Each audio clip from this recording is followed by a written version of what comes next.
दोस्तों का स्वागत है।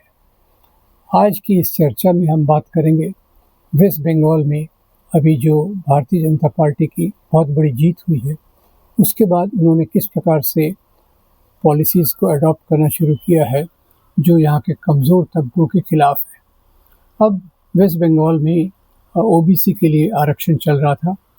1992 से 93 से अगर हम देखें तो उसमें जो आरक्षण था ओबीसी के लिए, उसमें इन ओबीसी में मुस्लिम भी थे और हिंदू भी थे। तो इसमें 69 कम्युनिटीज़ जुड़ी थी और उसमें जो प्रतिशत था इनका वो 6% था आरक्षण में। अब ये आरक्षण जो था उसमें धीरे-धीरे जैसे और समाज में असंतोष बढ़ता गया और ख़ास तौर से सच्चर कमेटी के बाद वहाँ की सरकार, जो उस समय कम्युनिस्ट सरकार थी, उन्होंने फैसला किया कि इसमें कुछ और ओबीसी ग्रुप्स को, जो कुछ और पिछड़े ग्रुप हैं, उनको जोड़ दिया जाए। और उन्होंने इस एक्सरसाइज में 44 और कम्युनिटीज़ को ऐड किया, जिसमें से 43 कम्युनिटीज़ मुस्लिम थी।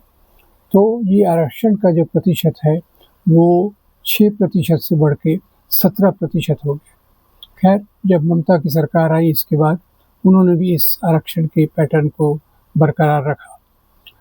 2024 में स्टेट कोर्ट ने फैसला दिया कि ये जो ज़्यादा लोगों को बढ़ाया गया है वो उचित नहीं है, क्योंकि वो उस क्राइटेरिया में नहीं बैठते हैं, इसीलिए उनको कम कर दिया जाए। अब ये बात चल रही थी और पर सरकार ने इस पे अमल नहीं किया। अब इसके बाद अभी चुनाव में भाजपा जीत के आई है।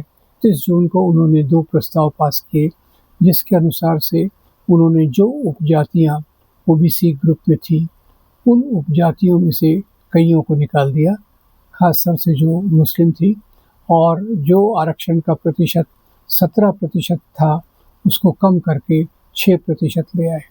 अब ये काफ़ी एक चिंता का विषय है, क्योंकि ये जो कम्युनिटीज़ को इसमें से निकाला गया है वो ओबीसी की क्राइटेरियन में फिट बैठते हैं और उसमें से उनको निकालना ये उनके लिए एक बहुत बड़ा अन्याय होगा।